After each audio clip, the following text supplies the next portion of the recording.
Pada 2023, pemerintah pusat dan daerah di Jabodetabek menganggarkan 7,5 triliun lebih subsidi untuk operasional dan tarif angkutan massal dalam bentuk PSO atau Public Service Obligation.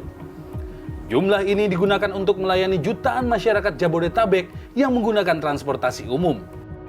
Warga Jabodetabek kini memiliki banyak pilihan transportasi publik, baik yang berbasis rel seperti KRL Jabodetabek, MRT Jakarta, dan LRT Jabodebek, dan angkutan massal berbasis bus seperti Transjakarta.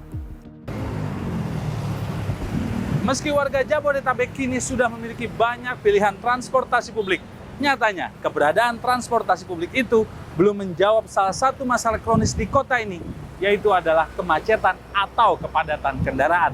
Pagi, siang, atau bahkan malam hari, kendaraan pribadi baik roda 2 dan roda 4 masih mendominasi jalanan di Jakarta dan sekitarnya. Lantas, pembangunan transportasi massal secara besar-besaran apakah sudah menjawab kebutuhan transportasi publik bagi warga Jakarta dan sekitarnya? Badan Pusat Statistik mencatat lebih dari 26 juta kendaraan bermotor memadati Jakarta setiap hari. Dari jumlah itu, hampir 65% diantaranya adalah sepeda motor. Sisanya, kendaraan pribadi roda 4 dan moda transportasi lainnya. Pemerintah menilai warga Jabodetabek saat ini membutuhkan moda transportasi yang praktis untuk kebutuhan sehari-hari.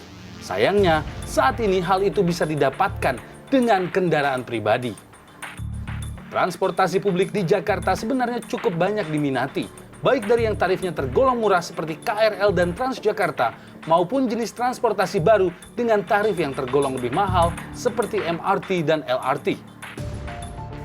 Namun berdasarkan data Dinas Perhubungan DKI Jakarta 2019, penggunaan angkutan umum di Jabodetabek baru mencapai 21,7% atau sekitar 5 juta orang. Angka ini sudah termasuk pengguna ojek online yang mencapai lebih dari 1 juta pengguna. Ada dua masalah utama, alasan warga di Jakarta dan sekitarnya masih memilih kendaraan pribadi daripada transportasi umum. Kalau sekarang yang dibutuhkan itu adalah harus terintegrasi terlebih dahulu. Kenapa? Karena angkutan umum itu, kalau tidak terintegrasi dari sisi koordinasi antar moda, tidak terintegrasi dari sisi tarif, dia menjadi sulit dan mahal. Yang harus dibenahi adalah bagaimana konektivitas menuju daerah hunian. Itu yang masih kurang. Jadi ada hunian yang orang ke stasiun terdekat naik kereta, tapi ada juga menambah untuk kelompok tertentu ya. Mereka mungkin dia tidak mau naik KRL, mau LRT, dia pengen privat. Ya sudah diberikan angkutan bus tadi dari kawasan huniannya, elit ke pusat kota. Dengan tarif yang mungkin PP 50.000 masih mau. Jadi ada dua model kan, ada yang angkutan massal, ya untuk menangkapi kelompok tertentu dia nggak mau, itu sediakan aja yang eksklusif. Tarif yang terintegrasi bisa menjadi solusi untuk menarik minat masyarakat agar mau menggunakan transportasi publik. Dengan cara ini masyarakat bisa lebih dimudahkan dengan satu tarif dan satu kali bayar saja untuk menggunakan berbagai moda transportasi.